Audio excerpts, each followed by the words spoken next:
It's the Life After High School podcast. We are rolling. So, Zach, brother, how long you had those tattoos for, dude? Oh man, first one I got probably 18 years old, so it would have been a good 10 years ago now. Yeah. I had a picture up. The first one I got was I got a yin yang, but two dragons that kind of formed the yin yang. I got it on my back, and I think it was literally just watching Mortal Kombat too much when I was a kid. Do you remember the second Mortal Kombat where they had the I don't know if you remember. There's they had the dragon tattoos, and whenever the guy would die, dragon would fly off. And for whatever reason, as a 10-year-old boy, I just thought that was the coolest thing.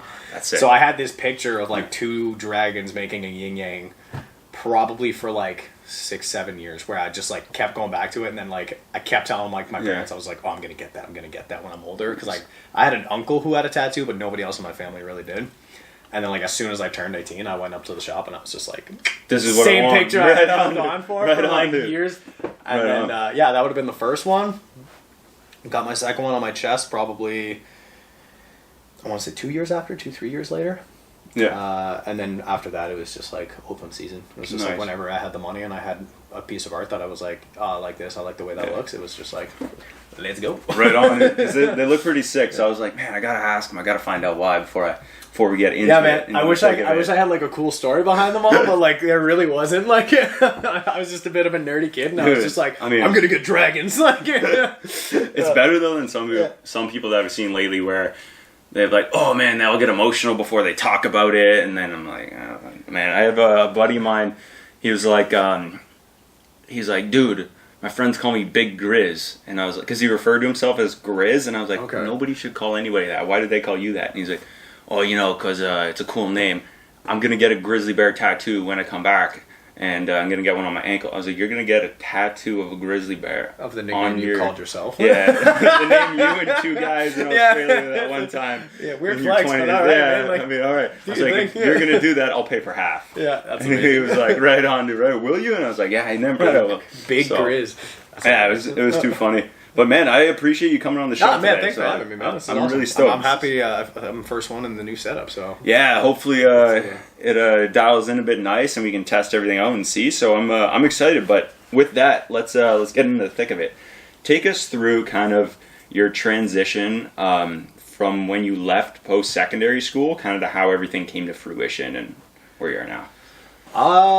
Man. Okay, so I graduated 2010, I think, if I remember correctly.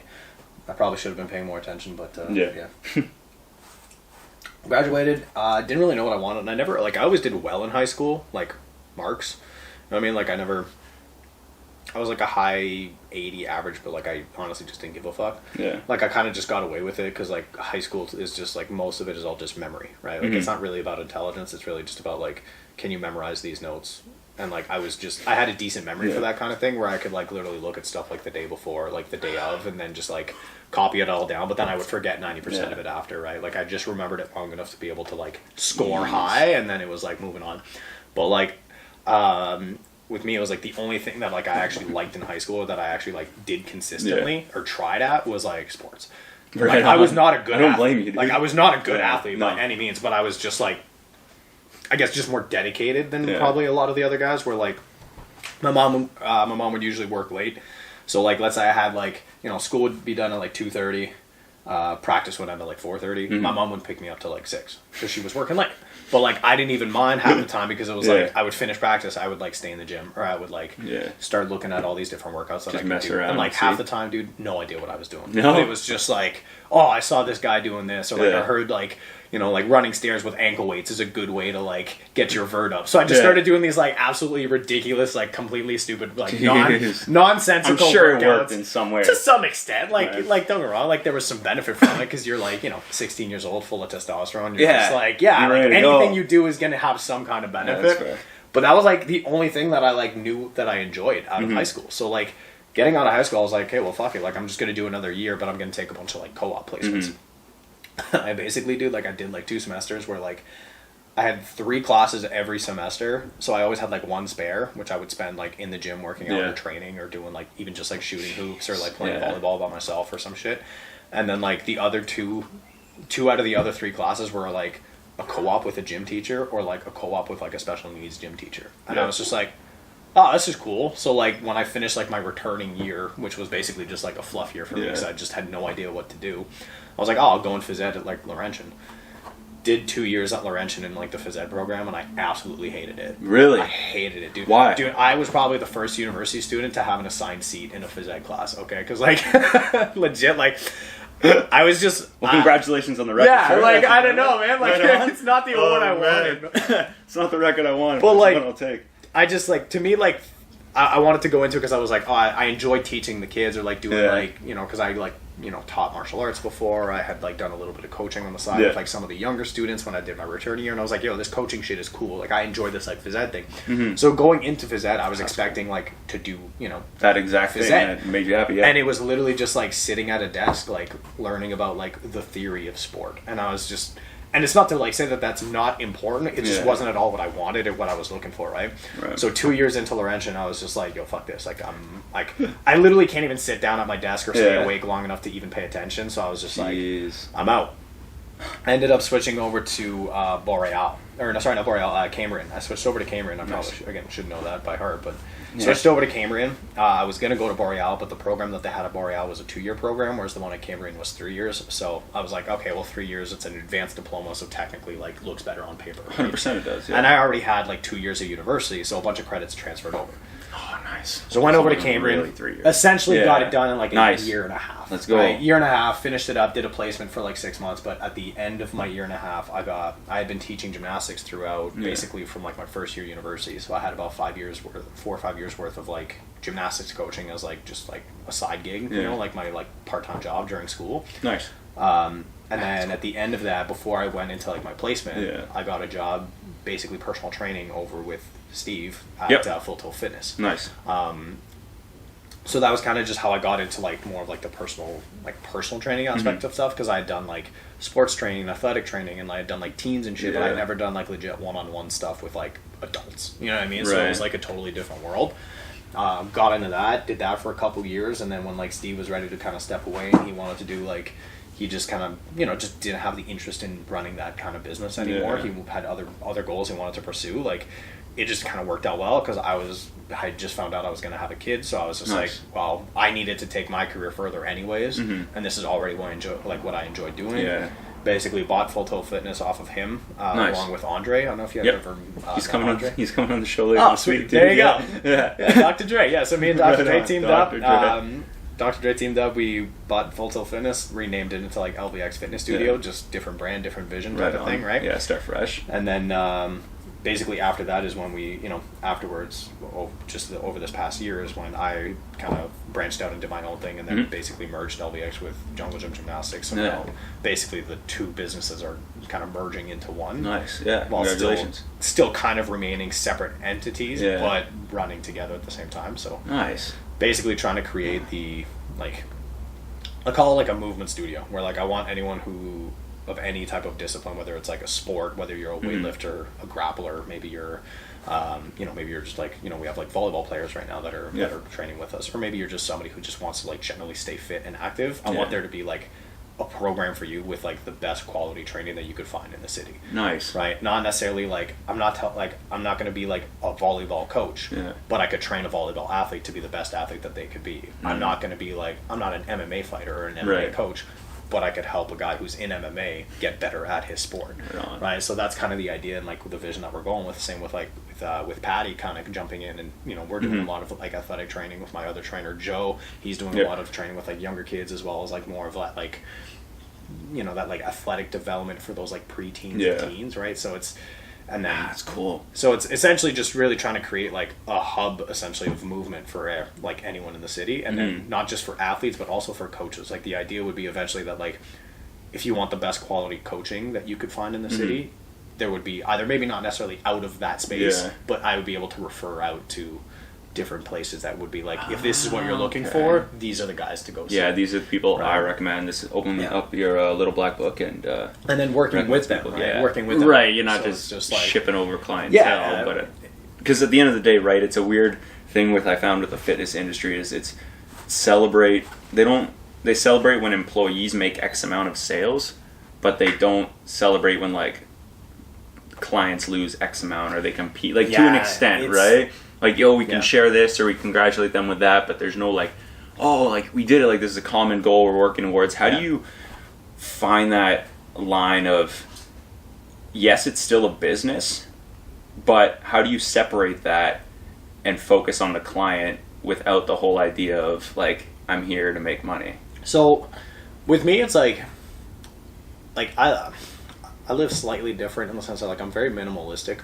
Yeah. So like, not to say that money isn't important, because obviously it's huge, but like my definition of what financial freedom is different from maybe the average person, because like I don't need money in the sense of like I need a big fancy place or I need a nice house. Like I don't have furniture in my apartment, not because I can't afford it, because I just don't need it and I don't like it. Nice. So I sleep on the floor because it's just less things for me to have to worry about. But that's just, again, like, so when it comes to things like that, like I make choices that are going to be, you know, I don't need financial freedom because I need to pay this like $2,000 mortgage every month, at least not at this point in my life.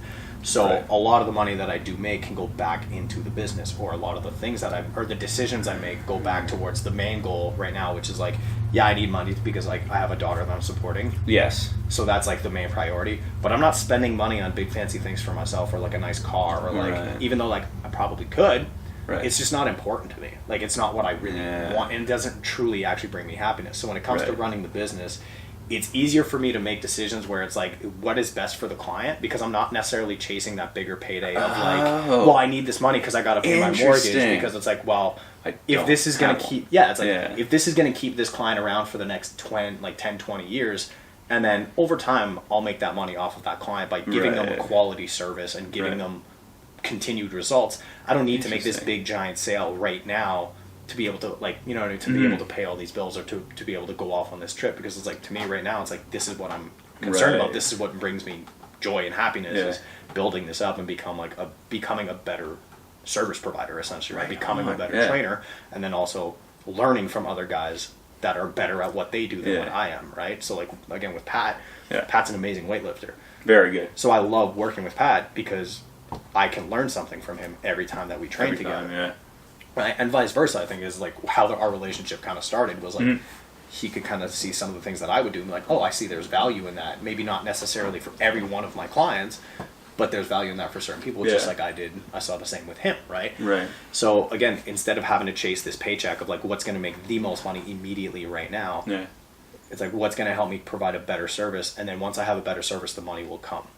Interesting. You're not chasing it right away. Yeah, it's like I have now. It's like, and I also feel very confident that like when I give people a price, or when I charge a certain amount for a service, I'm 100% confident that that is what that service is worth. Yeah. Right. Because if I look back, like the people that I've offered that service to have stuck around and have seen the results, so I know that it works. Right. So then there's not this like, I don't have to try to like sell people on it necessarily, you know what I mean? Like I need to get people into the door, but then once they get into the door, it's like I can be honest with them and give them what they actually need, and then, you know, it just becomes a question of like, do you listen and you want to take this advice, and then if you do, you'll see the benefit. And if people don't necessarily like what they're being told or like what they're hearing, unfortunately, it's like I can't help you anyways.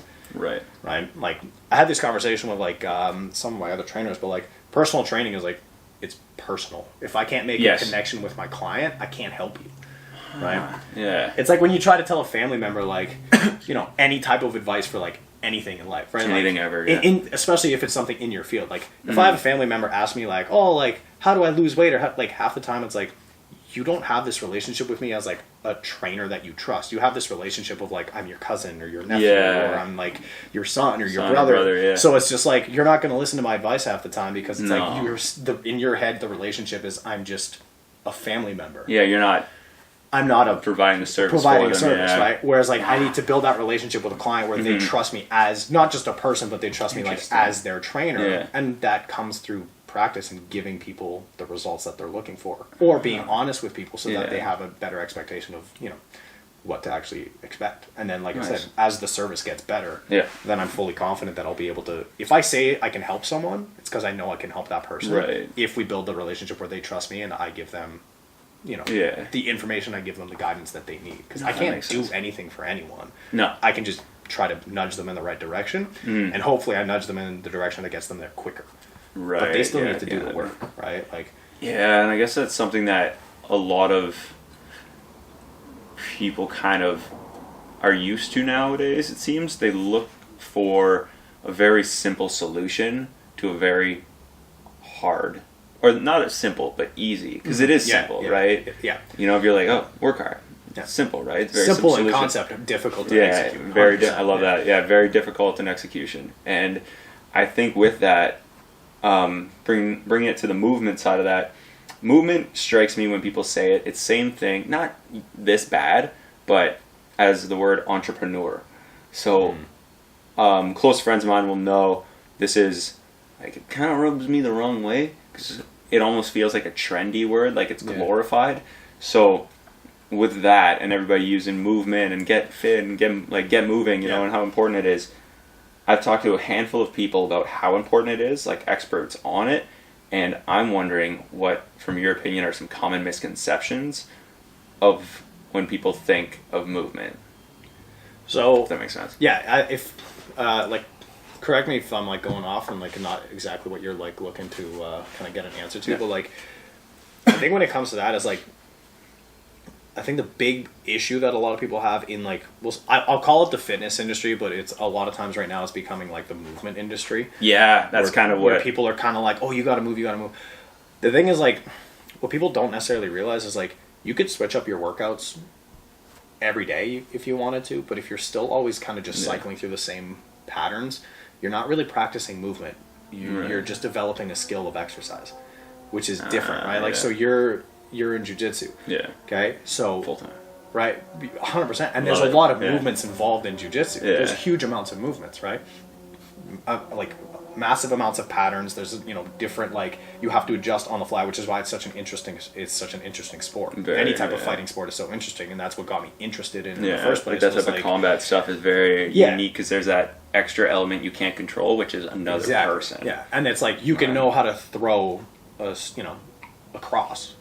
But can you throw a cross if a guy's hands are in the way? Can you throw a cross if you have to step out of the way or if you have to slide back? Go moving forward. So you have one technique that you might necessarily, like, there's an unlimited way of actually throwing or having to time that technique, even though it's one punch. Now add in thousands of others, like, techniques that you could learn from, like, martial arts, becomes this puzzle that's unreal, right? Yeah, it's countless. But if I take that same example, like, if I'm practicing, like, my straight right, like, you know, for, let's say me, it's like my power shot, my straight right. Yeah. If I'm always practicing, but I'm always practicing against the same heavy bag or against the same pad holder from the same angle, from the same setup, am I really practicing movement at that point, or am I just refining one particular strike? Right. I'm really just refining one particular strike, which is a straight right from a loaded position, from a straight standing position, feet are grounded. Yeah, nobody's hitting back. That's not going to necessarily apply. Am I still going to have a good straight right if I slide back and hit? Yeah. Probably. But is it going to be as effective? Am I going to be as accurate? Probably not, right? And with that same thing, it's essentially the same idea with movement. It's like people will be like, oh, I did like all these cool different workouts. And it's like, well, you ran, you did burpees, you did some variation of like a half-assed like Olympic lift, because like that's a big trendy thing with like CrossFit right now. Yeah. And it's not to bash CrossFit, because there's amazing athletes that do CrossFit. It's just there's a lot of people that go into it thinking that that's just what it's about. Right. Right. Like, you've done pull-ups, but maybe they're not done necessarily properly, or you only really ever kipping, do.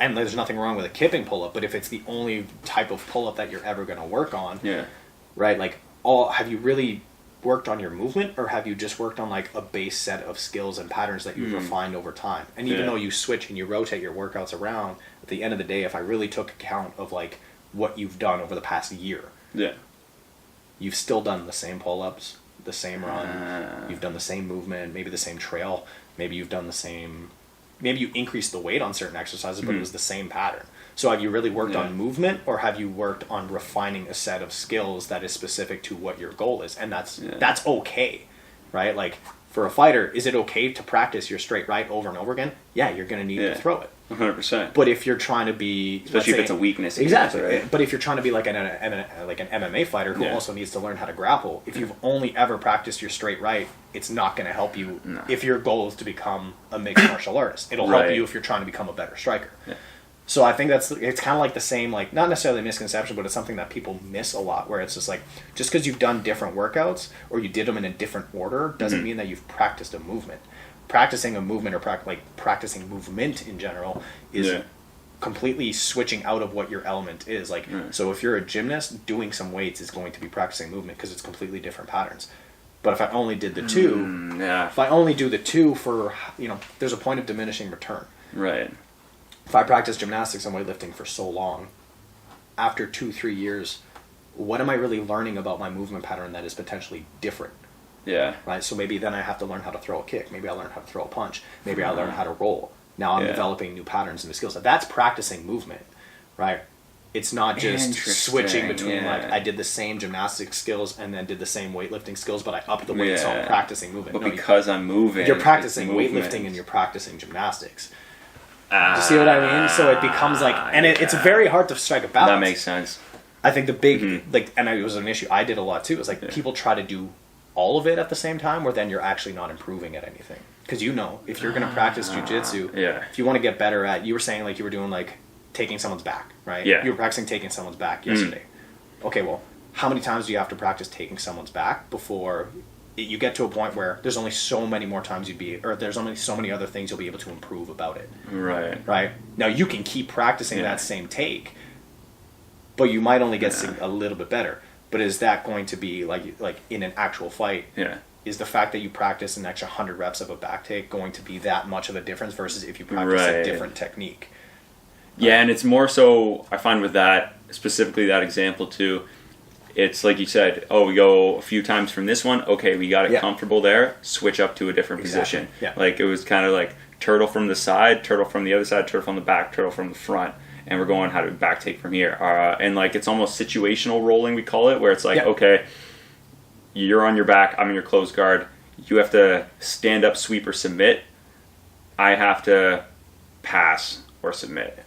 And we say go, and then we go until one of those things happen. And then you play it from there. And then those are more what we do, but it's okay, we have X amount of ways to get out of the closed guard, X sweeps, X submissions, but it's when the bullets fly, when the cage door closes, when the referee says fight and you guys go, that's when I found a lot of things that you repeat in the movement patterns, or the patterns that you repeat as a lot. Exactly, right? That's when the second nature, or people are what do you default, the fight or flight? Yeah. And especially when you get tired. Dude, exclusively when you get tired. And that's a perfect example, right? Because that's something that's when you get tired, you get lazy. Now it's you resort to whatever you don't have to think about because your brain's fried. Yeah. Right? Because adrenaline is exhausting. It fatigues you.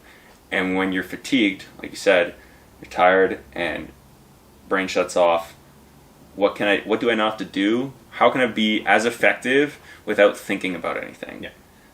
Going back to those patterns that you rehearsed 100 times in those situations. So then that becomes your default, right? And that's where so what you're saying, where you're practicing these, you're practicing a back take, but from all these different angles of different positions. That is essentially, okay, you have the one technique, but how do you apply it from all these different ways? That's playing around with an idea. That's playing around with a technique or with an actual skill, right? So if I take parkour, if you know parkour is, right? Okay, so a simple, I'll say simple, but a parkour move you might see a guy make is a running front tuck or a Webster flip, which is basically you run off the one foot, you swing the other leg back, you do a front flip. Okay. So you could do it. I could do it standing on the spot, swing the leg up, front flip out of it. Boom. That's one way. I could do it running forward or stepping forward. Boom. I could do it on a back pedal, swing it right, or I could do it off a ledge. I have one technique or I have one movement pattern, but I can play around with how I execute it. Maybe I jump sideways with it. Maybe I land, or maybe I've seen a bunch of different variations where guys are I've seen one guy fucking dunk a cookie while he was midair. You know what I mean? He literally dips his cookie in a glass of milk. That's a level of expertise of a movement pattern that is so beyond what most guys will ever do. But that is that's practicing movement. Is you learn to skill, you have to struggle through the part of figuring out how to even pull it off. Then you get to a point where you're starting to refine it and becomes easier, muscle memory starts to set in, and then you get to a level of mastery where it's just how far can you really push this one pattern to make it into this crazy thing where most people will never be able to reach in their lives, right? That's what practicing a movement is. But now that's one particular movement. If you're going to claim that you are practicing your movement, or if your goal is to practice movement in general, you can't get to a level of mastery with everything. No. You're going to have to learn some new shit, and you're going to have to get to that stage where you're basically a beginner very frequently. Yeah. And it's not to say that you can't go on and master shit. It's just that you just can't say that, like, I'm focusing on one aspect of my game or one element of fitness or movement, and I'm claiming I'm practicing movement. No, you're practicing a movement. And that's where the mix-up gets, I think. And again, it's not that there's anything wrong with that. No. It's just like you said, people use that term or like, oh, I'm like, I like my movement practice, because it's like the new thing. But it's like, are you practicing movement, or did you like learn a new skill? Yeah. And now you're just refining a skill. That's not the same thing, right? Interesting. And now you said something fascinating a couple seconds ago about, and I want to come back to that. What do you think the reason is for what you said when you said people often never get to that level of mastery with anything? Why often do you think that is the case? A couple of reasons. Like the biggest one, if I had like for everyone across the board, is like if you don't get to that level of mastery, or not necessarily that you can't, you haven't spent the time. Right. I think the reason why you haven't spent the time is what is really more important, right? Like, did I not like I could do a Webster flip. I can't dunk a cookie in a fucking glass of milk while I'm doing it. Now, is that because, right, yeah, obviously I haven't spent enough time practicing that specific skill. For sure. Why haven't I? It could be maybe I have other priorities. Yeah. Maybe I'm working on different things. Maybe I have all of which focused. Are probably the case. Right? Yeah. And it could be a combination of it. It could be none. It could be one. Or maybe somebody just doesn't give a fuck and doesn't want to learn how to do that. Like, and that's totally fine. It's like your own preference, right? Like, if you are that guy who's like, you know what, I'm going to dunk 2 cookies next time, I'm going to one-up this thing that I saw somebody do. It's like, then cool. Then you're going to have to put in the time, put in the effort, put in the hours. But, like, it's okay to not want to do everything, right? Yeah. It's okay to not want to become a master at any one particular thing. I'm like that. Like, I get very bored of training the same shit over and over again. Yeah. So I dabble a lot, right? I'll do a little bit of this, a little bit of that, and I kind of switch around. I'll always have, like, similar goals that I'm always working towards, and, like, that's what I structure my programs around. But I try not to just be like, I'm going to become an expert at this one thing. Because I get bored. But that's just me personally. Yeah, that's a personality trait. That's exactly. But not a problem. That's just, you're just like, nah, you just switch it up. Exactly. But I just can't claim that I'm like I'm some expert parkour guy. I'm not. I've dabbled with it. I've played around with it a little bit. But I'm by no means an expert. Just like I'm no means like an expert, like, you know, weightlifter. Like, I dabbled in it. Yeah. Played around with it. I understand the basics of it. I put in some time and some practice. But, like, it's a different thing. You know what I mean? So, yeah, it really just depends on, like, what is your goal and why are you chasing it. So with that being said, I heard a rumor that you're on a short list for to be cast in the next Avengers movie. Is that true, dude? I saw a bunch of videos of you doing some flips and stuff, and I was like, oh. If I am aware, so then if I had to ask. If that is a thing, I'm not aware, but like, holla at your boy. You know? Get at your boy. Like, man, 100% I'd be an Avenger. I don't know which one. I'll be Black Widow. She's suing Disney right now. Scarlett Johansson is suing Disney apparently. I will 100% be Black Widow if that means if I get some of that Marvel money. Like 100%. You need me to tase some dudes and I gotta sit there in a sexy red wig? Like, bruh. Zero hesitation. None. I had to ask. Yeah. Alright. So, switching gears a bit to the business side of it, what are some challenges that you faced when it came to starting a business? Starting? Yeah. And kind of getting your feet in the door. Man, it's weird because, like, if I want to think it, like, I've essentially started over the past 5 years. It's like I've almost kind of restarted, like, 3 different businesses, right? So the first time I started a business was basically just like by myself as a personal trainer. So I had to go out, look for clients, and then like, it kind of goes back to what I talked about. Like my service and my quality had to be there for me to attract other people. Because especially when you're starting off and like, I mean, we've talked about this before. But like, I'm not a social media person. I fucking hate social media. Yeah, I know it's, man. I hate it. Hard to find. I just don't like it, man. I just don't like it. It's just like.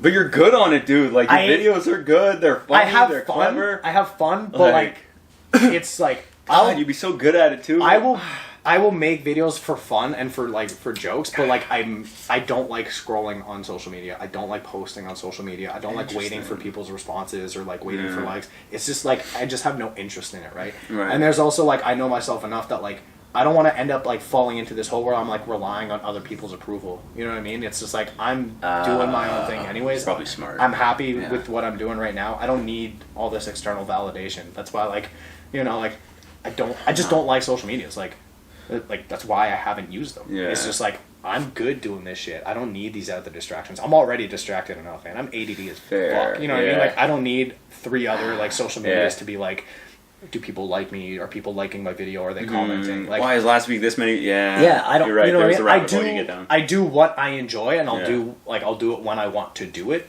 because it's for me. I'm not doing it because of like other people. And if I want to make a joke video because it's like an ad for some random bullshit, and I'm dancing around like an idiot, and it makes people laugh, and I enjoy doing it, cool. But it's not something where like I want to be like held where it's like, hey, where's the next video? Hey, where's that next clip? Maybe at some point in my life, I'll hit enough goals or I'll reach a level where I'm like, hey, now I can and I want to focus on this aspect. Sure, but for right now, I'm just like, it just doesn't interest me, right? Interesting. But like, it's just cool. It's just again, I'm very minimalistic. Where like, that's just more distractions for me, right? Like, it was kind of jokes. Like, I hate shopping too because like I just don't like buying. I don't stuff, blame you, right? man. It's So like. I was I had to step out of work. I had like a gap in my schedule, so I was like, okay, I'm gonna run over. I gotta go grab some shit. And like, I literally like I go shopping like once every 2 years, and I buy the same thing every time, right? Like it's like I just like reduce, reuse, recycle. Like 100%. You know what I mean? Like Like people like that, dude. And it was just jokes because it was like I stepped out, and then like someone was looking for me, and they were like, oh, he just like he had to go pick some shit up. Like he went like clothes shopping, which is like something I never do. And he was like, oh, he's probably just gonna come back and like have one of those like 3 for $30 deals from Boathouse. 100%. And like I walk into with a Boathouse bag and 3 t-shirts, and I was just like, yeah, man, nailed it. Like $30. Yeah, $30 like on the spot. But it was just like I was gone for maybe 20 minutes because it's like it took me longer to get to the mall than it did to actually get any shopping. You know what I mean? It was just like done deal. I'm out of here, right? All the same color? 100%. 100%. Nice. Yeah. Can't get distracted by choice, dude. Exactly. But now it's like I wake up in the morning, I put my sweatpants on, I know it's going to be a white or a black t-shirt. That's it. Like that's a good point. I have never seen you in like the few times we've interacted, I've never seen you in not a white t-shirt. I have white or black, and it's because like I wear them at work. Yeah. I don't have to worry about if I'm matching my fucking sweatpants or if I'm like, you know what I mean? Like white and black goes everything. White and black t-shirt goes with anything. So like I'll mix up the shirt, like I'll mix up the pants. Maybe I'll get some colored some colored sweatpants, or I'll get like some flashy jeans or some shit. Funky for sure. But it's like a white or black t-shirt. Why? Because like I don't have to worry about it. I wake up in the morning, I put my pants on, I grab whatever fucking shirt is at the top of the pile, and I just throw it on, and I'm like, boom, I'm ready to go. Start my day. I don't need to spend 10 minutes trying to figure out like, do I have the right socks? Do I like? It's all the same. It's all the same. Crazy. Again, it's just like, but that's just what I enjoy doing. Right. It's not that that's a better way, or it's just what I do that works for me, right? And I think if with that mindset, it's fascinating, dude. Because check this out. A couple months ago, there was like a thing with the business that we had going on, and I'm not going to get into specifics, obviously, but maybe after, but.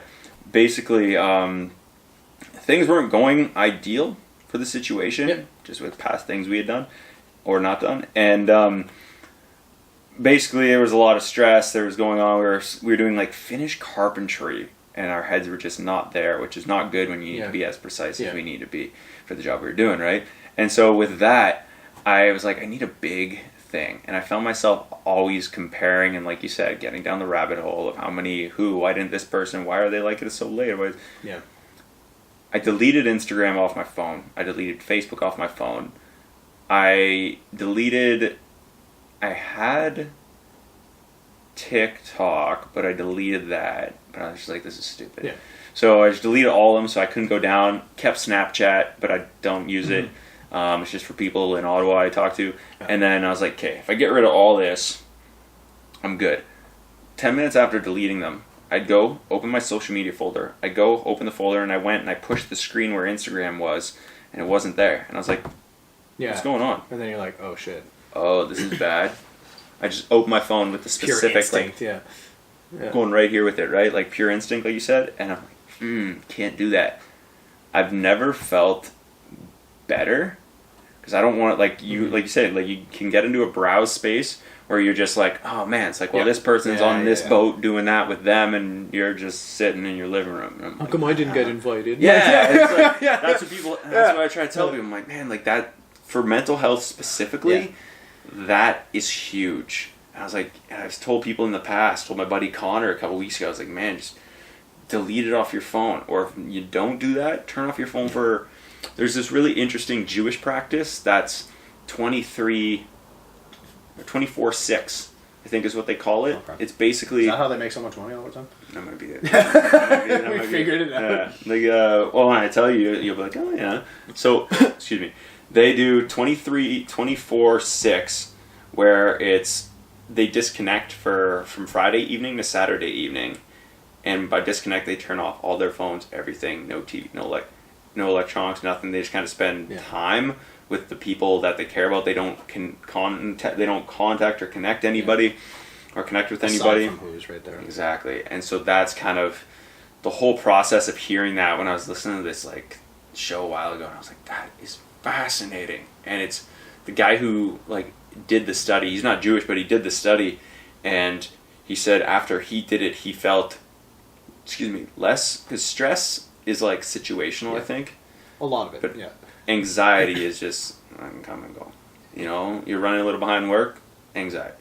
You know, there's construction, there's traffic, somebody's late, you're late, it's anxiety. I'm ripping my hair out. Stress is situational, I think, if you compare the two. But with that being said, it was people get stressed out, I'll get stressed out for things, but the anxiety was way less frequent when I did that. And just felt like clearer minded. Yeah, and it was an overall like, oh, my phone, I'm like, well, I have no real reason. And then I just like, oh, it's there. And then it's like Facebook, I go on my computer, and then I can message people. Yeah, right? Go out of your way. It's like, it makes it more purpose driven. And it's like, okay, I want to get Zach on the show. I know he doesn't have Instagram. I don't want to have to download Instagram anyway to do it. Boom, okay. Facebook, boom, done, easy. That's how you. And then it's like, well, I'm not just scrolling. I'm not like, I see this person. Because it also I found it gives me more confidence to ask people to come on the show. Where I'm not like, I'm browsing, watching what celebrities fighting, what pro fighter, because nobody cares. And then going through, and then it's like, now I feel like crap. I'm not going to ask them. And that's not productive. You get sucked into that it's bad. Yeah, it's a weird mindset. And coming back to the whole business thing, some of the, because we totally went off on a tangent, but and I love it. 100%. My whole life is a tangent, but I found with that, because that's just my personality is I don't like that type of stuff. For me to build up a reputation as a trainer was very much based off of because I wasn't doing these Instagrams or these Facebook posts. It was very much did I help this person or did I not? And did they tell their friends about it? Mm-hmm. So it really was word of mouth. Yeah. For the good, 100%. I want to say the first year, 2 years was just 100% was I doing a good enough job that people wanted to tell their friends or family about? Wow. That's how I built it up, right? Now, obviously, as you get, in a way, but it's just as I got further into it, and then it became where I was like, okay, well, now I'm buying Full Total Fitness, so I'm going to rebrand it. Yeah. Well, now I'm going to have to learn how to use these social medias, which is when I started using Facebook and Instagram a little bit more, because I was like, I'm not good at this shit, but I need to do some level of advertisement. Right. I need to at least, I need to treat it like a business, not just Zach Sievert as personal training. I need it to be I want to expand this. So the business needs to have a brand, not just me. The general population needs to know. Right. So the general population needs to know, I don't give a shit if you know who I am, but I want you to know what my business is. Right, I want you to know what I provide, or what the other trainers that I work with provide, right? And then moving up even a further level now with Jungle Gym, where it's now I have people of all ages. I got toddlers coming in versus people that are 67 years old that are coming for personal training. So there's a huge market. Right? Mm-hmm. Well, I need people that have no idea who I am. Most people that go to that gym for their kids, they don't know who the fuck I am. Right, they're not going for you. They don't care. It doesn't matter. But they need to know that the gym is going to supply them the best service that they can get for their kids. Yeah. Or is a safe place for their kids, or is a fun environment for their kids. Yeah. So then it becomes more as the business has evolved, I've had to develop my ability to use things for business specifically, which as a consequence, is I have more time on Facebook now, but I do the best I can to limit it where it's just work. Mm-hmm. Right? I'm not there posting videos on my weekend or talking about whatever, or I'm not trying to have these big discussions on Facebook. It's just, here's what I'm offering. Here's my services. Here's an ad. Here's or maybe not an ad, a post about certain things that we got coming up, and then it's I'm out. Disconnect. You like it, you don't like it. If somebody asks me a question on it, I'll respond to it. But like, I'm not sitting around waiting for people. Like, how many likes did my video get? How many do people share my thing? It's like, if you show up, you show up. Because at the end of the day, once I get people in the door, I'm confident that they're going to want to come back and they're going to want to tell people, right? So it becomes more of that, like, I'll make sure that my quality is always there. But the biggest challenges for me has been learning how to use that shit. Because like I said, it was so against what I normally want to do. Yeah. Right? Whereas like, I know I can offer someone a good service, but if somebody doesn't know me or doesn't know the person that I'm training, how am I going to help that person? Yeah. How am I going to reach out to that person to let them know that like, hey, maybe you're having a struggle with this, or maybe you're having a hard time with this, but like, I can help you. Well, if they don't know me, if they don't know the people I'm training, I need a way to reach them, which is where like a lot of the social media and the more like marketing aspects of things came in handy, where I had to learn. Because I just didn't know, right? I had no idea what I was doing. I mean, I'm still not very good at it, but at least it's like, it's something I'm continuously trying to get better at, so that I can reach a wider group of people to give them the help. Because at the end of the day, like, I got into this industry because I wanted to help people. Yeah, right? That was it. Makes sense. And I do it in a way of like, not that it's not to make like, I hate when people say that, where they're just like, I do this to help people. I'm like, yeah, I do it to help people, but it's because I feel good about myself 100%. when I do it. It's like, there is an egotistical thing about it, where it's just like, yeah, why is that an egotistical thing? Egotistical, but not in a bad way. Not in a bad way, but like in a way where it's like, I feel better about myself when I know that I'm able to help someone. 100%, you should. And that's what I'm saying. It's not a bad thing to feel, have like a little shot to the, like, or a little boost to the ego, where it's like, oh man, like, you were trying to see some people, nobody could figure out what was wrong, or nobody could help you, and like, I got you walking again. Like, that makes me feel good. So there's definitely like, for me, myself, like, that's like a motivational drive. But it's like, I'm not doing it because I'm like this like saint and I'm just like, I just want to help the world and heal the world. I'm like, no, man, like, I feel good when my knowledge and my experience helps somebody else, because it makes it like reinforces that like I'm doing something right. Right. So it's like, there's like a little, like a shot to maybe not necessarily a shot, but it's like, it makes me feel better about what I'm doing. It makes me feel good about the shit that I'm doing. But at the same time, it helps that person. Right. Right. So it's you know, it's a give and take. Like, right. And it's a feel good thing that I think if we come back to it, and with the social media part that you mentioned, it's a feel good with a. It must also feel a bit better too when somebody had you, or a past client had you, and they recommended you, and then you solved the problem. Oh, big time! Right, like that might be a little. Sure. It's like, oh, they didn't just read up on you because they couldn't figure out. They're like, hey, so we know this guy. He can flip, not while dunking milk, but like you can do it. But like, it's definitely like, I mean, look, like, it's like if I use Pat again as like an example, or even for you, like, when you're training jiu-jitsu and you've practiced something over and over and over again, and then you manage to pull it off in a match, it feels good, because it's like validation that like what I'm doing is good. It's working to some extent. Maybe I'll have to change things or whatever, but like, maybe I'll grow and I'll realize later on that I'm still making mistakes now. Yeah. But at least I'm on the right path, and I'm improving, I'm excelling, or I'm getting better at what I do. So there's like this joy where you're like, oh, okay, like, the hard shit and the stressful stuff was worth it. Yeah. Right? And I think like, when it comes to like movement, that's what it's all about. Like, you're constantly having to figure out what you're doing wrong, which is what's stopping you from achieving that technique, or from achieving that goal, or 100%. From getting stronger, getting more fit, or whatever your goal might be, losing weight. Like, what are you doing wrong that is preventing you from achieving it? Right. Being like a quote unquote like entrepreneur is essentially the same idea. It's just the risk and the consequences are different. Like, oh yeah. If you're training jiu-jitsu, it's like, if you fucked up, you might get choked out. If you fucked up, you might get hurt. You might hurt the other person when you're not intending to. So there's more of like a physical risk to it. Being an entrepreneur, or being a business owner, or even just trying to do anything that's like, you know, not necessarily like a where there's not like a plan or a guideline just laid out for you. Like, the consequences are different, right? Like, the consequences for me fucking up are potentially losing a client, potentially ruining a program, potentially reputation, potentially not being able to pay bills. So I think like, even though like the process is very similar to like learning a movement or learning any type of physical skill is very similar to like running a business, because there's a lot of it where you start at zero. Nobody starts a business and has all the answers. Never, dude. Right? You're going to fail. Right. Like, and you're never going to have all the answers anyway. Exactly. And like I said, over the past 5 years, I've technically had to like kind of restart like 3 times. right? So like in some way and in some sense, like there are things that I've done that I've failed because I don't still do them because it like I tried something, it didn't work, it didn't give me the results I needed or what I was looking for, so I had to reassess, right? You're going to fail, just like when you're practicing a movement, you're going to fail until you figure it out and it gets better and then you move on from it. It's the same thing with running a business. Or very similar. It's just that the consequences are different, right? Right. Dude. Most people just don't. The same reason they don't get into like a fitness or they don't start doing jiu-jitsu is the same reason they don't necessarily want to follow that real goal. They're scared of failing, fear. right? There's a fear for sure. And dude, I'm still getting my ass kicked. Now, this is a good story for you. So check this out on that point you made, where with going through a technique and like you drill the hell out of it because that's what you're doing essentially, right? You're drilling the technique, you're repping it out. So, June of 2019 or July 2019, doesn't matter. I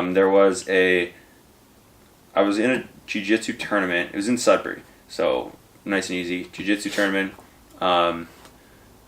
It was a gold medal match, and I was gassing out. This guy was gassing out, but he was just like really strong, and he managed to get me. He got me with a Kimura and he beat me. So I was a little disappointed. Yeah. So I was pretty pissed. But I went in the span of the next 3 or 4 months, every second morning during the week, so Tuesday, Thursday morning for about 2-3 months, I would just go and just drill triangles. Just only triangles off my back. As soon as I get taken down, like situational, like somebody takes me down, live, everything. Just triangle, triangle, triangle. T-City all day. So I was like, okay, this is what's happening. We go to a tournament in North Bay. Sorry, in the Sioux. And they're all the same though, right? Yeah. And so... A lot of the same guys, I'm guessing. Right. So we go in the Sioux, and they're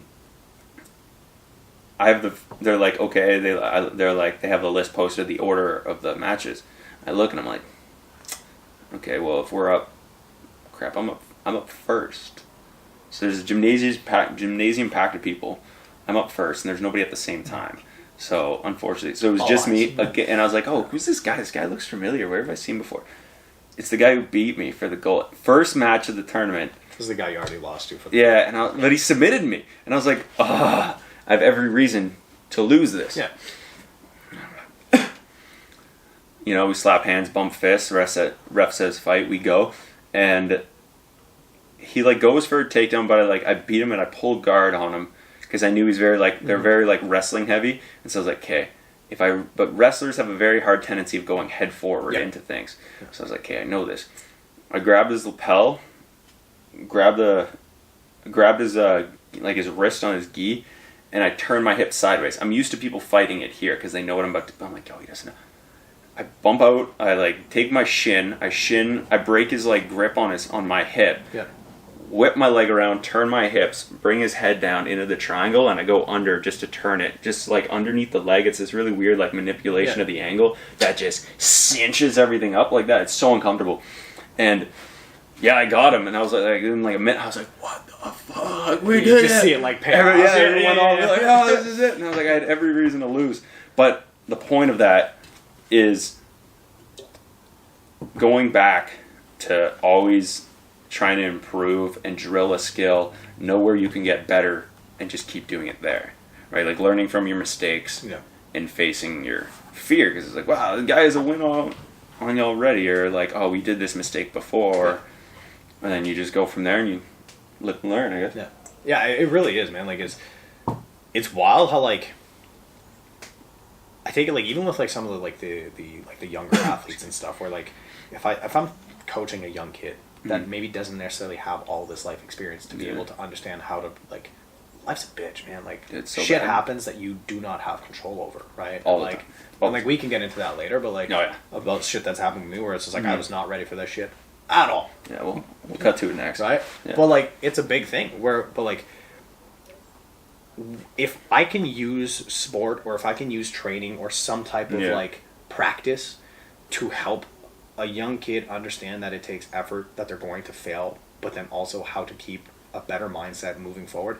Those lessons, like, they get applied throughout your whole life. Right. So it's like, I don't necessarily want to think of it as like, And it's not to try to make it seem like, like coaches or trainers are doing more than necessarily they really are, to make it seem like it's this big, super important thing. But there is an importance to the level of like, you're creating a better human, but you're trying to create a better human, but you're just using sport or activity or movement as the tool to teach them the lessons. Interesting, yeah. Right? Like, that's a good through way, jiu-jitsu, like you said, like we've talked about, like a lot of guys that do jiu-jitsu or fight are some of the calmest people you'll ever meet, because they know that they could fucking wreck you. It's kind of ridiculous. Right? But you know what I mean? Like, yeah, I don't need to be all out there yelling and screaming and doing all, like, hollering all this shit and talking all this trash. If I know and if I'm confident that I'll be able to destroy someone. Like, if I'm that confident in a situation, they're typically not always, like, not always, but most guys that roll more and often do all than this not, shit, yeah. they're pretty chill dudes. Yeah, very quiet to themselves. They don't nerdy. Because they're studying it, right? Yeah, their brain's kind of consumed in that kind of stuff, right? And a lot of that comes from, or part of that at least, comes from, like, there's obviously a personality type where, like, you have to be willing to do that type of thing. Yeah. But at the same time, like, when you get beat over and over and over again, there's also a level of humility where you're like, maybe I don't have all the answers. Yeah. So that also applies to the real life, where, like, in any other situation where you're like, I might be wrong. I could be really confident that I know what I'm doing or that I'll be able to overcome this. But there's always the possibility that I'm wrong, or some unexpected, unpredictable factors that will come in and totally fuck my shit. Yeah. Like some dude all the time snatching a Kimura for your gold medal match. Like, you don't necessarily, but it happens, right? Like, it does. It's brutal. But being able to, but knowing and being able to, like, about it. being confident in yourself that, like, if I keep working at this, I will get better and I will be able to overcome this. Like, for me, the easiest way and best way to learn that is through sport or activity. And that's where, like, movement practice comes in. It's like learning something new all the time and kind of always reminding yourself that, like, no matter how good you are at one thing, there's 1,000 other things that you have no idea how to do. Is like, it's very humbling, but it's also a good thing, because when you've overcome that hurdle again, there's a confidence that comes from it, but also humility that comes from it, because it's like, damn, like, I managed to do it. But there's guys dunking cookies in fucking milk jars right now, like, so it's like, as much as, like, I've accomplished a lot, there's still way more for me to be able to accomplish with this, right? So there's, like, a level of, like, there's, for younger kids anyways, or when you're coaching people, a lot of times, like, you can get into these deeper, these deeper issues that some people might be facing by using that sport or that movement as kind of like the tool to kind of not necessarily deal with it or cope with it, but to address it in slightly different ways, right?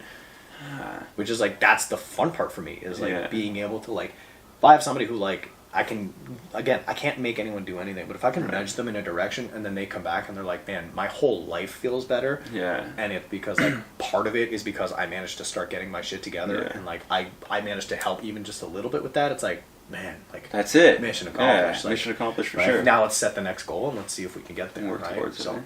Nice. That's such a good way of looking at it. And there's a lot of things that, with how everything is I was listening to the show where this guy was kind of explaining it, and I really like the way he explained it, but he's like, I don't talk about, like, he was like, I don't talk about archery when I'm doing this. I don't talk about this. I don't talk about this. When he was doing, like, when he does his stand-up or whatever, right? Yeah.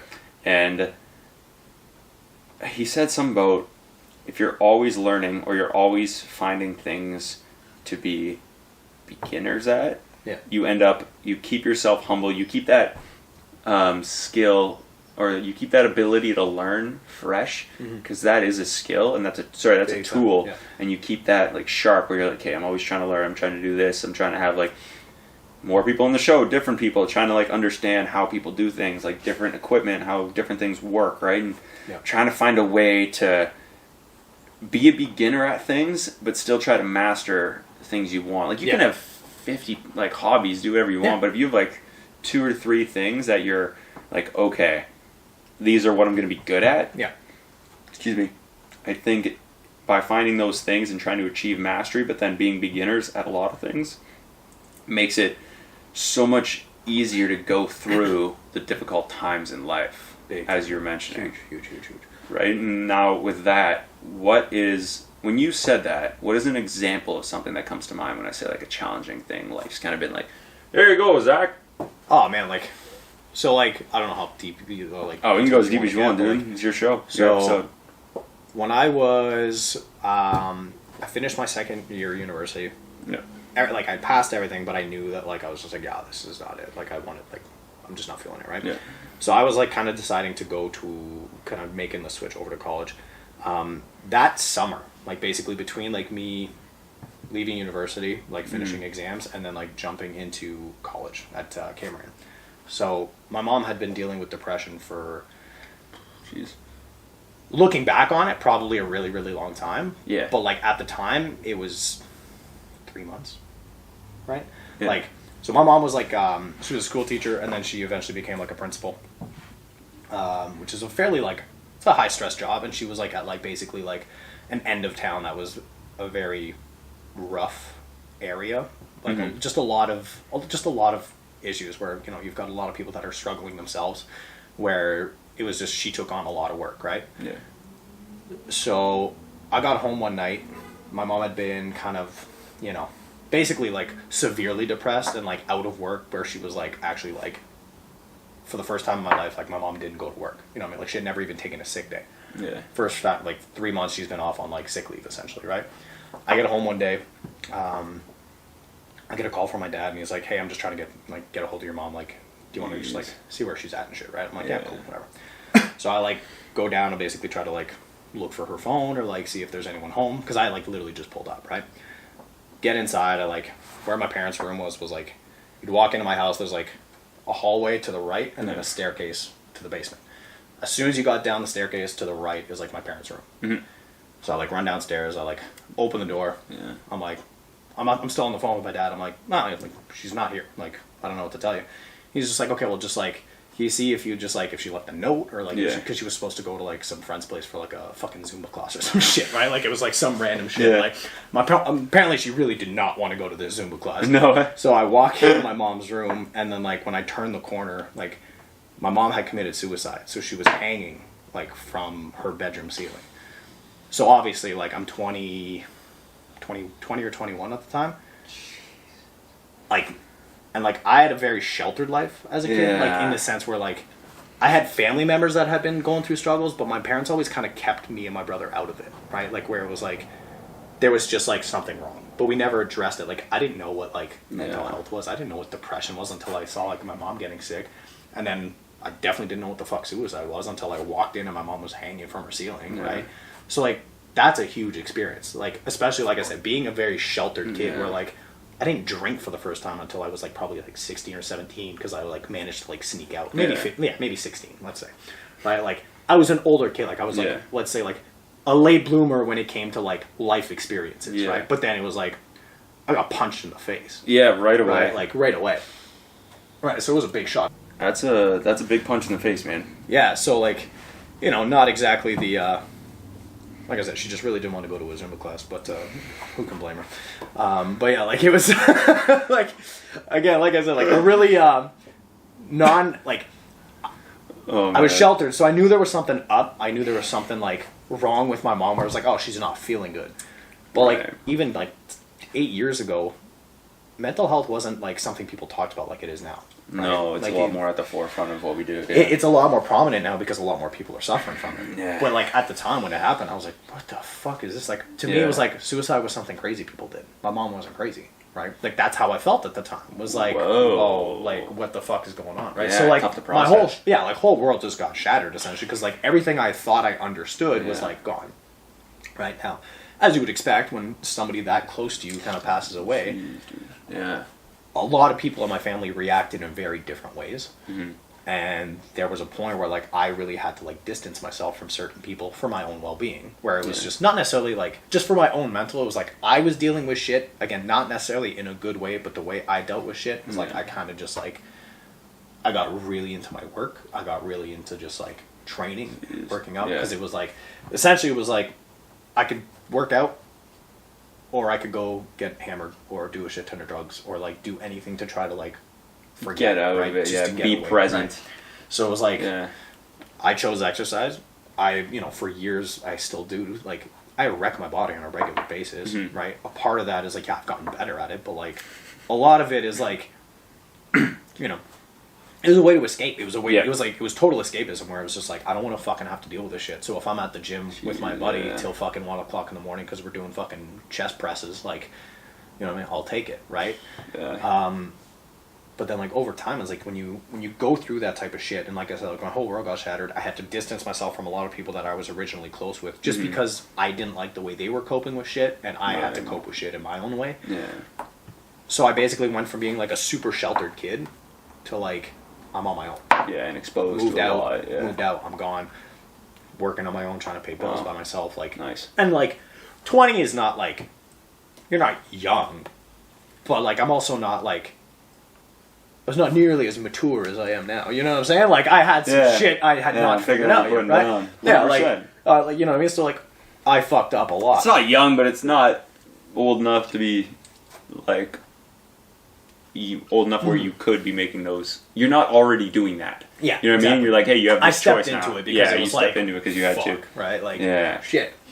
So like for me, one of the things, and again, like I use movement as a way to train for that, or like as like a metaphor for a lot of like the stuff that happens in life, because it was like it's the same processes. Eventually, once you break it down, like how did you, how you move on and kind of cope, not necessarily cope, but like how do you, because I don't like the word cope, because to me like cope is just like I'm dealing with it. Yeah, to me it's like how do I excel from it, right? I like that. It's a horrible it's a horrible thing that happens, but it's a mind shift. Like it's a mindset. And like everyone who's like in their, and like I use successful as like what is successful to that person. Anyone who accomplishes their vision of what they deem as being successful, nobody just does it. There has to be some kind of trigger, right? There's something that makes that person go, fuck it, I'm gonna go for it, right?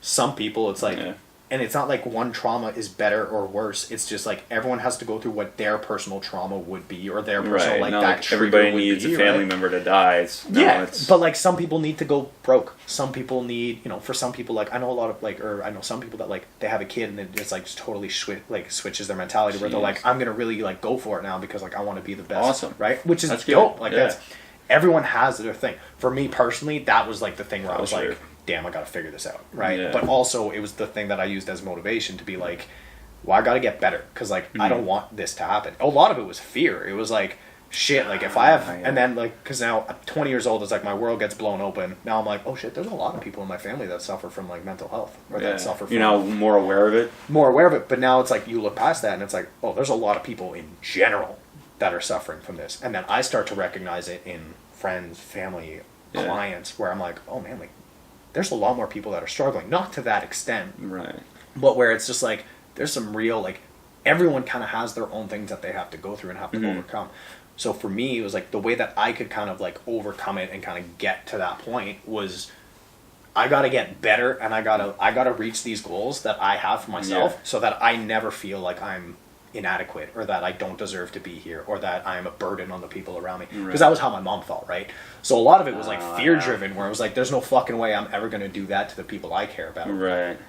So like I better make sure I don't put myself in a position where I'm unhappy and miserable like that, right? So that was like a huge factor and a huge thing for me to like push through a lot of the shit. And how do you learn how to push through shit? For me, it was by pushing through shit physically, right? Like it literally was, like it legitimately was. It was like, how do you break plateaus? How do you move on? Like how do you like stay focused on a goal? Like all of that is things that you learn and that are taught to you through sport, through activity, through movement. 100%, it's 100% applicable in real life. The method might be different, the tools might be different, but the mentality is the exact same, or the process is the exact same, right?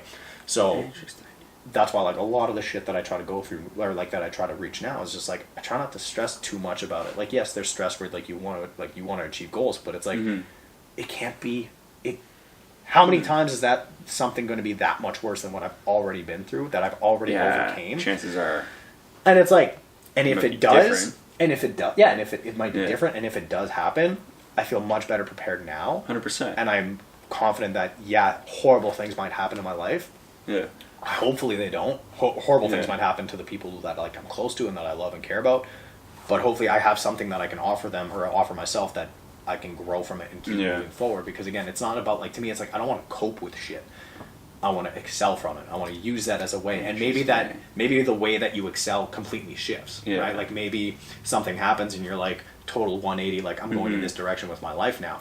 But as long as you can excel, and that is what brings you joy and happiness at that point in your life, or that stage in your life, then like that's always better than falling back into this like self-misery and self-pity, and then like Yeah, it's kind of lazy. Yeah, It's a lazy response. It really is, but you see it a lot, and All the time, yeah. with people, and it could be with like little things, or it could be with big things, right? Like how many people do you know that just blame the world for all their problems? How long do we have? But it happens all the time, right? Every day. Yeah. All the time, yeah. And it's like the world might be responsible for the problem that happened, but it's not responsible for you getting better from it. No, and I think to that, one of my mentors way back when we were getting off the plane after a 2-week service trip in the Amazon rainforest of Ecuador. Yeah. And yeah, it was cool, but That's badass. yeah, man, it wasn't bad. But we're leaving, and she pulls me aside. She goes, "Glenn," I was like, "Yes." She goes, You can never control. The only thing you can truly control is how you react to things that happen. Yeah.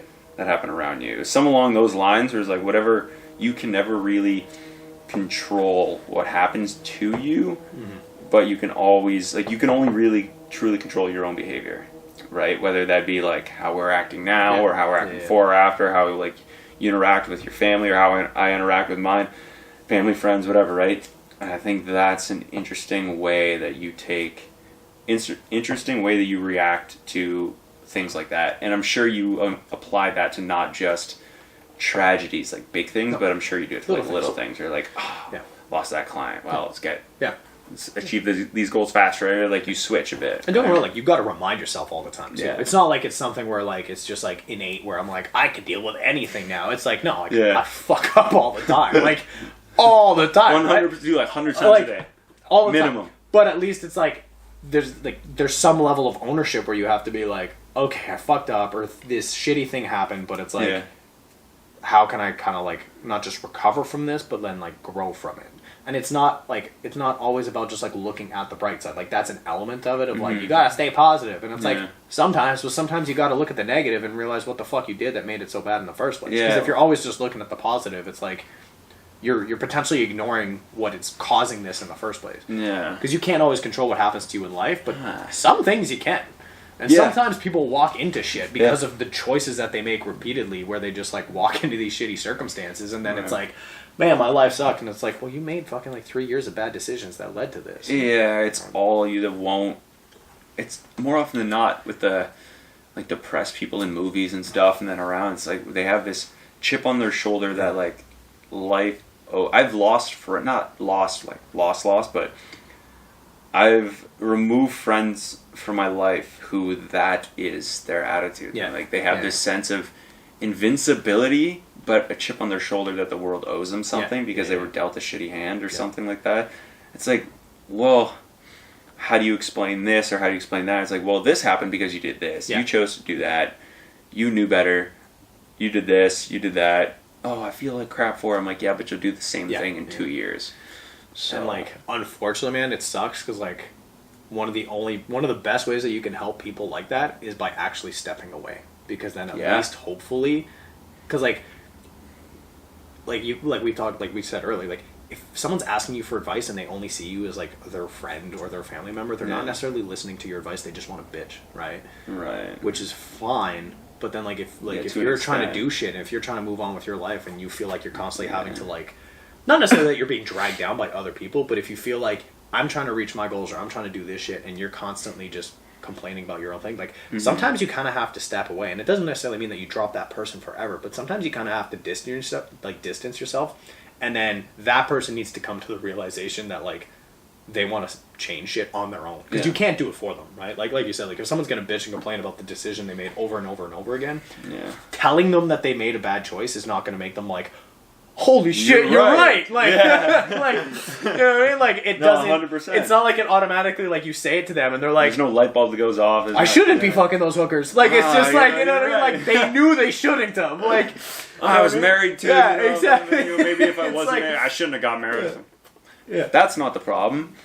Like, oh man. And so you saying it is not necessary, but like you need to. Sometimes you need to step away, because I found like if you try to help them almost too much, it becomes where you're enabling the behavior, right? Where like they know that they can fuck up or they can make a mistake, because you'll coddle them a bit, and you'll be like, "Oh man, it's okay," or "Oh, it's all right, girl. Like you got this. You can get back." And sometimes it's okay to just be like, "You know what? You don't have your shit together right now. I need some space and I need to like distance." And you don't necessarily have to have that like you know, Like, a strict straightforward, conversation. It yeah. could just be like, yo, you know what, like, you're gonna have to deal with this on your own. And then like hopefully they would get to a point where, you know, a rock, like we'll say like a rock bottom for them would be not nearly as severe, and they'd be able to realize on their own that like, oh fuck, like if these people aren't gonna help me, and all these people are not sitting here listening to me complain about my same bullshit, maybe I should do something. But nobody can realize it for them. They have to do it on their own, right? Right. Which sucks, because it's hard when you like see people that you care about like yeah, struggling. you've been friends with them forever, and you're like, oh, I don't want you to struggle. Yeah, And and you just want to smack them because you're like, like, wake the fuck up, man. open your eyes.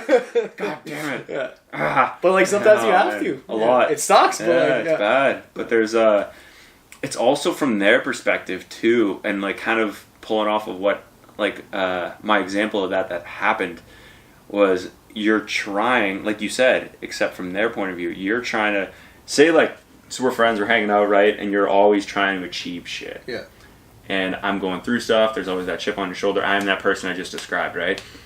Except from my point of view, I'm looking at him like, fuck, he's always energetic. Mm-hmm. He's always confident. He always feels good. He's always doing cool shit. He's always trying different things. He's messed up. Fuck, I've seen you mess up so many times, and you're happier now than you were before that. How? I always feel like crap though. How does that? Yeah. Oh man, I don't want to be around him. I feel worse when I'm around you. And then because I feel like shit about myself now. Yeah. You're doing all these cool things. Right. And so that's that example where it's kind of like you almost have to both be like, hey, kick rocks, but they're also in the same way being like, my buddy used the perfect term. He's like, people get intimidated.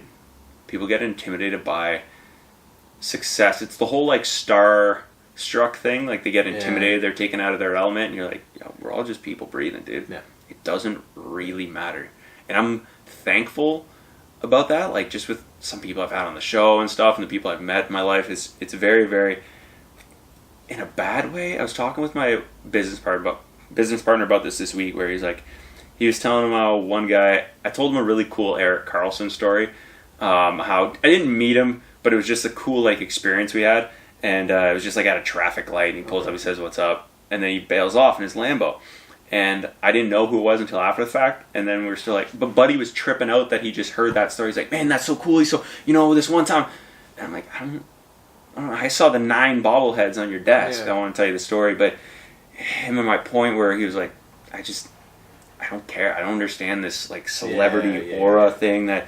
I'm like, people get intimidated by success, especially when they don't have it, or more often than not sure what they're working towards. Yes, and that's the big one, I think. Because I think like a lot of people, like again, like success is like that's a very relative term. It's like, what do you consider specific? Like you said earlier, like, So I think it's a lot of times it's easy to look at like celebrities with like, oh, they've got this money, they got all this shit, and then it's like, but I think that's why people love when celebrities come out with like real bad shit. That's why people love celebrity gossip, because it's like, oh, this person's fucked up just like I am. Yeah, that's and it's like, true.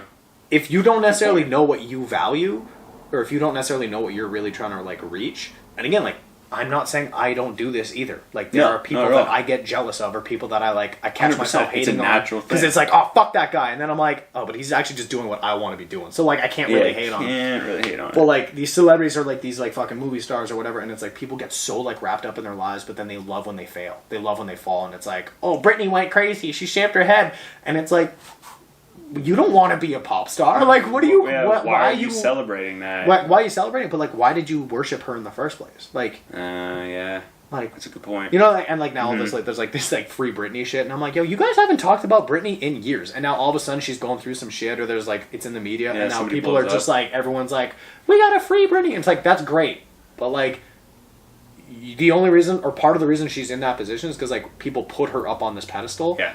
In the first place. Yeah. Like, if she was just another regular chick, people know people in their personal lives that need that kind of help. Not necessarily in the same circumstance, but but then they see a celebrity go through like a depression, or they see a celebrity go crazy or lose their shit, and they're like, we need to help her. I'm like, yo, your family members are literally like going through if not worse. But it's like, because you had this like jealousy, or you perceive this person as like being on this pedestal, it's like, it's not as interesting to try to help your family member who's just like a regular Joe Blow. But like, again, what's your definition of like what is successful? Like, is it being a pop star? Because if being a pop star is like, if that's your thing, then like, why aren't you working towards it? Yeah. How come? Where's your mixtape, bro? Yeah, like, why are you spending you know what I mean? Like, time? like, Where's your like, mixtape, bro? like, I don't see you at the bars, like, hustling people, like, yo, play my track. Like, yo, buy my hoodie. but know, if you're like not that interested in being a pop star, Yeah. being some, like, famous, like, musician or, like, celebrity, like, actor, it's like, then why do you care?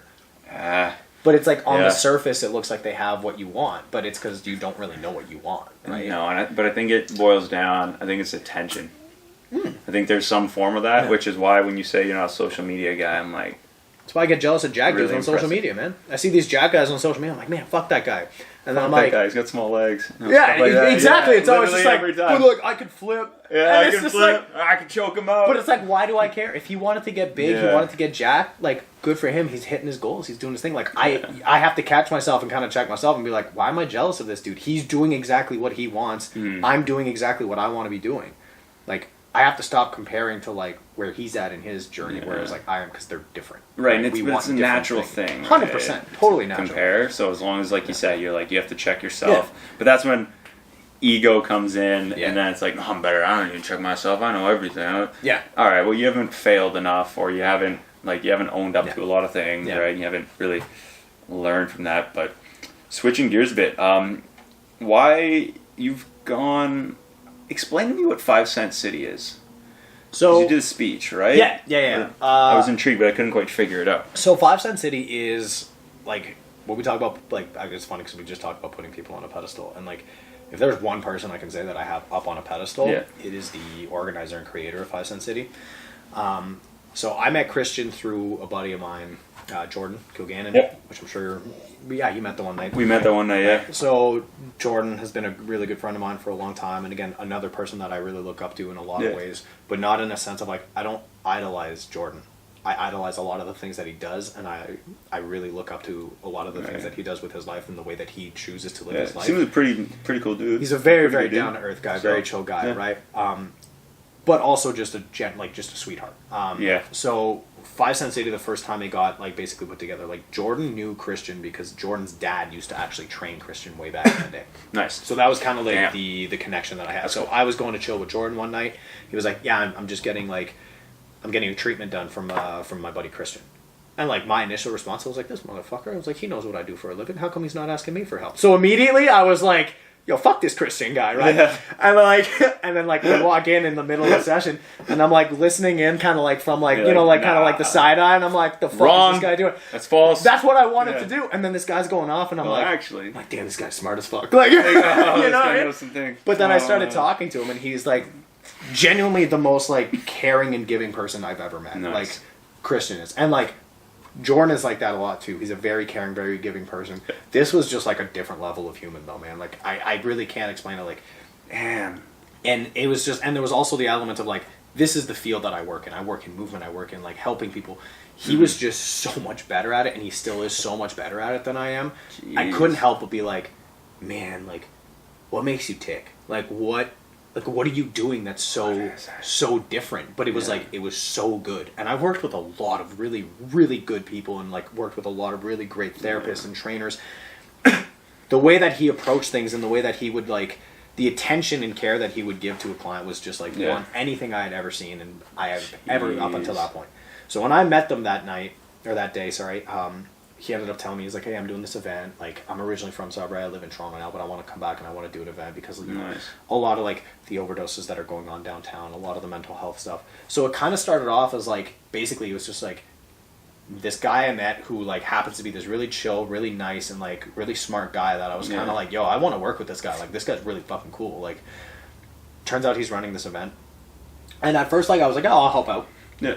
But, like, it was, like, showed up, like, pass some t-shirts around. Like, I think I helped Jordan make some bracelets for the event because we were just chilling one night, like, but, like, my involvement was fairly like, you were there, limited. I showed up and I was like, oh, if you guys want help setting stuff up, like, I'll show up and, like, we'll set some bleachers support up. the show. Nice. But I was supportive, but I wasn't, like, a part of it. I get it. You know what I mean? I was just like, oh, this is cool, really nice dude. My buddy's involved heavily. Like, Jordan ended up doing, I don't want to get, like, I don't want to say the wrong shit, but he ended up doing a lot for that event that, like, a lot of people don't know he did. Oh, cool. Kind of behind the scenes. Yeah, we'll let that be with him. Yeah, so, like, again, I don't want to get it wrong, and I don't want to say he did 100%. He didn't, but, like, he was a big part of helping it kind of get together, and and then so the year after when they started talking about like doing it again, and by this point like now my relationship with Christian had also kind of like improved a bit, and I had spent more time with him, more conversation with him, and it's just like the more time I spent with him, the more intrigued I would get, and the more I wanted to help him. Right. And the more I wanted to be a part of whatever it is that he was doing, because I truly believed that, like, in him as a person.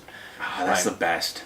That's Not the like best, dude. the vision was an amazing vision, and like obviously with the shit that happened with my mom, like mental health and all that. Yeah, like, obviously, hey, man. a huge thing that I can relate to. Right, it was a big thing. But working with him, I was like, no, you're the guy who's going to actually make a difference. It's like not all these like not necessarily to bash these other things, but it's like. I've been to a lot of other events for like mental health, but none of them hit and none of them had the impact that this one did. And I think the big reason why is because of him, right? Because of the level of care and attention, and because just the way that, and because of his skill set, I really did believe that he was the person who could make the biggest difference. Biggest difference, not only difference, but out of everyone in every event, I was like, this is the one that if I can give my time to any one event, this is it, right? That's amazing. So for the second year that we had it going, he basically asked me to do like a little video / interview, and then he wanted to just like he wanted me to speak because he throughout the year he had found out about the shit that I went through with my mom and everything. Nice. So that's how I basically became like involved with 5 Cent City, and then the second year that we had it, I was way more heavily involved. Where like you know, we were recording shit. Cool. We were more involved with the actual like setting up of everything and like the actual event itself. So the way it has been over the first 2 years that we did it was there was like a basketball tournament. Yeah. Again, to kind of really stick with like the people that we're trying to reach are a lot of times like these people are not people that have the resources all the time to just be able to like call up a therapist or call up an appointment. Like they might not have the financial resources, they might not even like know where to go. So the idea with 5 Cent City was like we have all these people that need help, and we have like, and again like this is 100% Christian. This is, you know, I'm speaking like I'm gonna try to speak for him as closely as I can. But the idea was like, let's bring the help to them as opposed to sitting around and waiting for them to get the help. Where it's like, well, how come you're not reaching out? How come you're not doing this? It was like, let's go to you. So all you got to do is you just have to be walking by Elm Street, and you're like, what the fuck is going on here? And then you hear like, oh, there's some basketball games going on. Oh, Jordan Kagan is doing a fucking dunk show. Oh, I know that guy. He's on Instagram. He's a super cool dude, right? Like, but then you show up, and then like someone's talking about like how they overcame addiction, or someone's talking about how they lost loved ones to mental health or to suicide or to drugs, and sometimes it's just stories about people that just really struggled internally with whatever other problems they had. And then the idea was like through that and through being able to have this like open dialogue with 5 Cent City, people could relate with like any one of the speakers or any one of the stories and be like, damn, like I'm going through something similar to like that. And then leaving it open where I can now go like that guy who just had this conversation and just had this like inspirational talk to that particular person because it's something that they can relate to. They can just go talk to him after. Jeez. So it wasn't like going to this seminar where it's like, oh, I'm looking at like Tony Robbins who's going to tell me to like love myself and that like, you know, whatever the fuck he says. And then it's like he goes backstage and he's probably fucking bitches and do whatever. Like, you know, and it's just like he's doing his thing. Like, who knows what they're really doing? I don't know. But not what you said that you guys were pulling off. It was different because it was like we could have that talk or have this like moment where somebody is like opening themselves up and talking about some of the things that are typically way more like you don't speak about. You're not supposed to talk about. No, and you can open that. And then it was like like they would finish their speech and you could have like 10 strangers walk up and be like, yo, like I'm actually going through that, like thanks for sharing, like how did you do this, like where did you go for this help, like it opens the conversation as opposed to just being like, yo, come get help, like how come you're not getting help, right?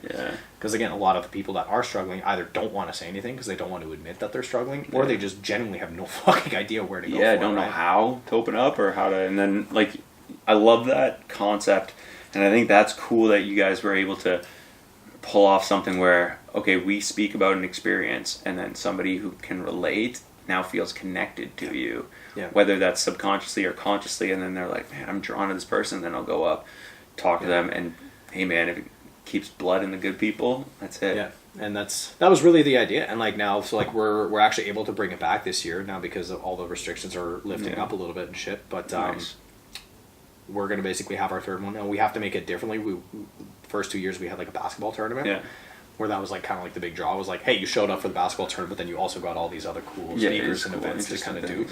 Now it's going to be 3 hours, 7 to 10 on August 28th, which is the last Saturday of August. And way more compressed format, so it'll basically be like presentation, presentation. So it'll be, a little bit more streamlined, but also I think it'll be a little bit easier to digest for a lot of people also. So again, like, bite size. Typically the longer format was what Christian really enjoyed, because that was, he felt he could get to people that way and get more people to come in. Right. Whereas less now with these restrictions, again, like, just kind of overcoming shit is like, okay, well, how can we work with these restrictions, but offer something that maybe is not exactly the same, but can impact people in just as much of a productive way, right? So that's where he came up with the format for this year, which will be a much shorter event. Nice. But way more compact and way more intense in a smaller window. Yeah, right on. I think that'll be fascinating, man. I have to check it out for sure. Oh yeah, it's and like it's a completely community driven event, right? So everybody that's involved in this is like, we're all doing it just because like everyone has some kind of story where they just want to help, and it's just like run by the community for the community. Nobody's making money off of this. Right. Like, we're putting our own money into it, if anything. You know what I mean? Like, if T-shirts are getting made, it's because somebody went out and bought T-shirts and printed all these T-shirts. If bracelets are being made, like, somebody went out, bought the material, made bracelets, and handed them out. Like, that's what the event is about. They're sponsoring the event and stuff. Yeah. Right. That's cool. That's really cool, man. So as we kind of go towards the end of this, what is one last piece of advice or a tip or lesson you kind of, a message you want to embark? Man, I think the biggest thing that is like for anyone going through like we'll say like a fitness journey, or even just their life journey, which is kind of cheesy to say, but like if you're going through anything, like, I think the biggest thing is like, you're going to fail, you're going to fuck up, and it's okay. You just can't stop trying. Right? You can't keep doing the same thing expecting that it's going to give you the result that you're looking for. So it's okay to switch. It's okay to switch shit up. Like, it's okay to switch up your friend group. It's okay to switch up the people that you take inspiration from. It's okay to switch up what you're doing. Those things are okay. And it's okay to feel like you're failing at something. You just got to kind of keep going, because at the end of the day, like, the people that really, like, when we talked about like success and like reaching that success, the people that hit that, what their version of success are, it's never like an easy road. It's never. It's different for every single person. You just got to like accept that like the struggle you're going through is like, that's what you have to overcome to hit what your version of success is. It's your problems, but it's your outcome that you're going to end up eventually kind of reaching. And it might be different from what you originally set out, but that's just part of going through the process. Sometimes things will be smoother, sometimes they won't, but like you just can't give up on the end goal, right? Whatever that goal happens to be. Right on. So Zach, where can people get a hold of you? Where can people find you? Not on social media. Right on. Where can people find the business, let's say? So you can find lvxfitnessstudio.ca or junglegymgymnastics.com. Working on basically getting the two websites to be linked together pretty soon, so you could just basically have one or the other. I do have Instagram for LVX Fitness Studio as well as Jungle Gym Gymnastics, so you could look up either of those. Those are not necessarily like, I don't have personal accounts on any of these, like for Facebook or for Instagram. I do look at them, so if people are sending a message and wanted to get a hold of me personally, you can read it. They can reach me through there. It's just you're not necessarily going to be reaching me on like a personal account anytime because I just don't have them. But you can find some little flakes of me scattered. Right on, brother. Right on. Well, I really am super grateful to have heard your story today. Super grateful for us training together in the past. I look forward to hanging out with you more. And thanks for coming on the show, dude. Thanks for having me, buddy. Really appreciate it, brother. Right on. Thanks, guys.